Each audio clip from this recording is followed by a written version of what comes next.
Hi everyone, my name is Jatin. सबसे पहले आप सभी लोगों का इतने अच्छे रिस्पॉन्स के लिए बहुत बहुत ज़्यादा थैंक यू। क्योंकि मेरे चैनल पे अभी हाल फिलहाल में इतने सारे कमेंट्स आ रहे हैं जहाँ पर आप लोग पूछ रहे हो कि भाई हमारे इतने मार्क्स हैं, हमारा होगा कि नहीं होगा। मैं बिल्कुल कोशिश कर रहा हूँ कि मैं हर एक इंसान को रिप्लाई कर पाऊँ, बट इतने ज़्यादा वो कमेंट्स आ रहे हैं कि शायद एक आध इंसान को ही छूट जाए। बाकी देखिए, मैंने ऑलमोस्ट हर कमेंट का रिप्लाई किया है कि या उनका होगा कि नहीं होगा या फिर मेरा ओपिनियन क्या है।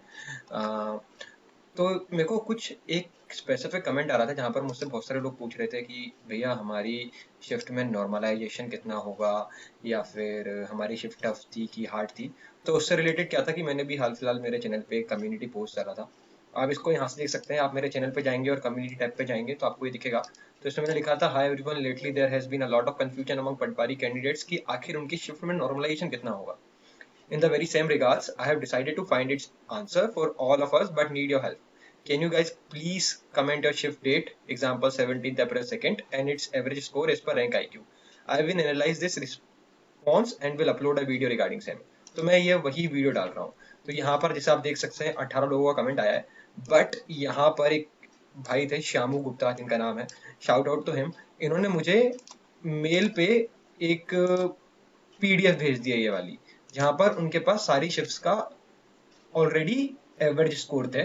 तो अपन उस वाली शिफ्ट को और ये जो मेरे को लोगों ने यहाँ पर मेरे कम्युनिटी पोस्ट पे कमेंट किया उनको एनालाइज करके बात करने वाले हैं कि कौन सी शिफ्ट टफ थी या फिर कौन सी शिफ्ट हार्ड थी।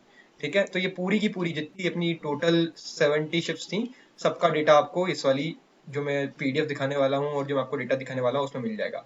बट मेरी आपसे एक और रिक्वेस्ट है कि आप प्लीज कम्युनिटी पोस्ट पे जाइए और यहाँ पर नीचे आप कमेंट करिए कि आपकी शिफ्ट का एवरेज कितना था रैंक आईक्यू के हिसाब से, ताकि अपन और एक्यूरेट हो पाए। क्योंकि जो मुझे शामू ने वो भेजी है पीडीएफ, उसमें जो एवरेज स्कोर है वो 3 नंबर ज्यादा है औसतन हर शिफ्ट से। तो मैंने क्या किया कि मैंने हर शिफ्ट का स्कोर 3 माइनस कर दिया और रियल एवरेज करके मैंने ये कॉलम बना दिया जहां पर हर शिफ्ट का जो स्कोर है वो 3 माइनस करके मैंने बनाया हुआ है।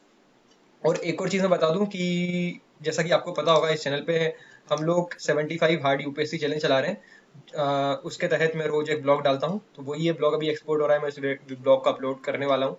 और साथ ही में ऐसे ढेर सारे ब्लॉग डले हुए हैं, ये डे 7 का है, day 6, day 5, day 4, day 3, day 2, 1, इन सबके ब्लॉग डले हुए हैं। तो आप प्लीज उनको देखिए, वो study kind of a blog है, वो काफी ज्यादा मोटिवेटिंग रहेंगे आप लोगों के लिए, पढ़ाई के लिए भी, और काफी हेल्पफुल रहेंगे।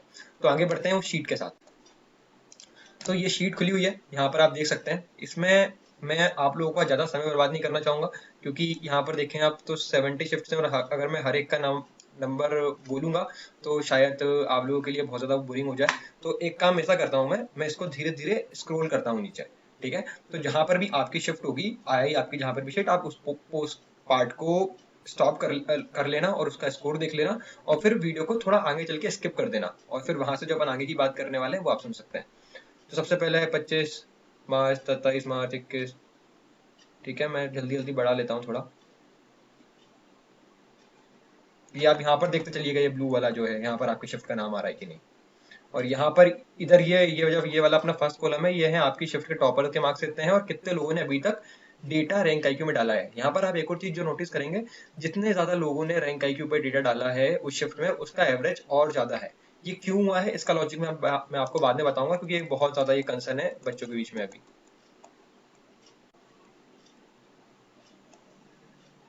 जहाँ पर आपकी शिफ्ट आए आप रोक सकते हैं और फिर आगे पोस्ट कर सकते हैं, जैसे ही मैं ये टोटल 70 शिफ्ट्स का दिखा दूं।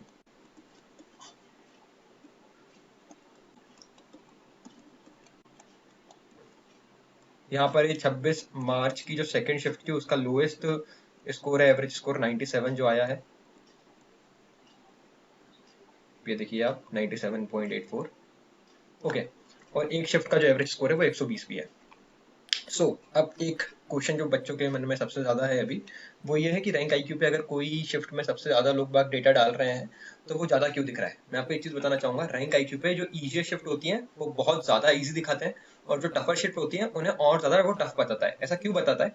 फॉर एग्जाम्पल मान के चलिए कि आप, मेरी शिफ्ट है वो काफी इजी है, तो बहुत सारे बच्चों के अच्छे नंबर आए होंगे, तो बहुत सारे बच्चों ने उस शिफ्ट का डेटा डाला होगा अपने रैंक आईक्यू के अंदर, तो उसका एवरेज ऑटोमेटिकली ज्यादा आएगा, क्योंकि ज्यादा बच्चों का ज्यादा नंबर था तो उसने और ज्यादा दिखा दिया। पर अगर थोड़ी सी कोई टफर शिफ्ट है तो बच्चों ने डिमोटिवेशन के चक्कर में लगा, यार हमारे नंबर तो ऑलरेडी कम है, हम क्या डेटा डालें, तो उन्होंने डेटा डाला नहीं। ठीक है, क्योंकि उनके नंबर बहुत कम थे। तो इसके चक्कर में क्या हुआ, उस शिफ्ट को उसने थोड़ा और टफ बना दिया, और जो इजी वाली थी उसको थोड़ा उसने थोड़ा सा और इजी कर दिया। मैं कुछ उम्मीद करता हूँ कि आपको थोड़ा बहुत समझ में आया होगा। नहीं आया तो बाकी इतनी काम की चीज़ नहीं है, बस अब याद रख लीजिए रैंक IQ इजी शिफ्ट को थोड़ा और इजी बना देता है और टफर शिफ्ट को थोड़ा सा और टफ बना देता है। ठीक है, सो ये आपका स्कोर है। बाकी इसमें नॉर्मलाइजेशन किस तरीके से होगा मैं वो भी आपको बता देता हूँ। रैंक IQ पे अभी तक जितने भी लोगों का मैंने सुना है, जितने भी लोगों ने कमेंट किया है, लगभग कम से कम शायद 2-3 हज़ार तो हो ही गए होंगे अभी तक। तो किसी ने भी मुझे ये नहीं बताया कि उनकी शिफ्ट में उनके नंबर कम हुए हों। तो रैंक IQ किस तरीके से नॉर्मलाइजेशन करता है, वो उठाएगा आपकी सबसे ज्यादा नंबर वाली शिफ्ट। ठीक है, जैसे सपोज यहाँ पर 116 वाली सबसे ज्यादा नंबर वाली शिफ्ट है मान लेते हैं यहाँ पर। ठीक है, 117 116, तो फिर ये क्या करेगा, इस वाली शिफ्ट को दे देगा 0 नंबर, मतलब नॉर्मलाइजेशन में +0 करेगा। और इससे ऊपर वाली शिफ्ट में जितने बच्चों ने डेटा करा है उसके हिसाब से थोड़ा बहुत वो प्रोपोर्शनेट करेगा उसे, और उनके नंबर इंक्रीज करते जाएगा। जैसे 116 है, अगर किसी की 114 वाली शिफ्ट है एवरेज का, तो उसके +2 हो जाएंगे। किसी की अगर 110 वाली शिफ्ट है तो उसके +6 हो जाएंगे। इस तरीके से नॉर्मलाइजेशन होता है। तो आप इस शीट पे देख सकते हैं, जैसे 117 आप मान लीजिए 117 118 एज एवरेज स्कोर, और 117 ही है वैसे। जी हाँ, 117 ही इसका हाई स्कोर है, और 117 से आप आपकी शिफ्ट का जो भी एवरेज है उसमें उतने नंबर आप ऐड कर सकते हैं। ठीक है, अगर 117 वाली है तो आप उम्मीद कम करिए कि आपको नॉर्मलाइजेशन में कुछ नंबर बढ़ेंगे। So that's it in this video. बाकी व्यापम अलग तरीके से नॉर्मलाइजेशन कर सकता है, तो नॉर्मलाइजेशन के नंबर बस वो एक आपको हल्का सा आइडिया देते हैं। बाकी जो मेन आइडिया आपको आपका रिजल्ट निकल रहा है कि नहीं निकल रहा है वो आपकी रैंक देगी। और अगर आपकी शिफ्ट में अगर आपकी रैंक मान के चलिए 10 बच्चों के अंदर है, टॉप 10 में अगर इजिली आ रही है आपकी शिफ्ट में उस आपकी रैंक, तो यू आर गेटिंग सिलेक्टेड। अगर टॉप 5 के अंदर है तो 500% you are getting selected. So this is the normal thing. So I hope ये वीडियो थोड़ी बहुत भी हेल्पफुल प्रूव हुई होगी आपके लिए। अगर ये वीडियो आपको अच्छी लगी है तो प्लीज लाइक करिए, शेयर करिए, और चैनल को सब्सक्राइब करना। ठीक है, क्योंकि मैं नहीं चाहता हूँ कि आप बस पटवारी तक मेरे साथ रहें।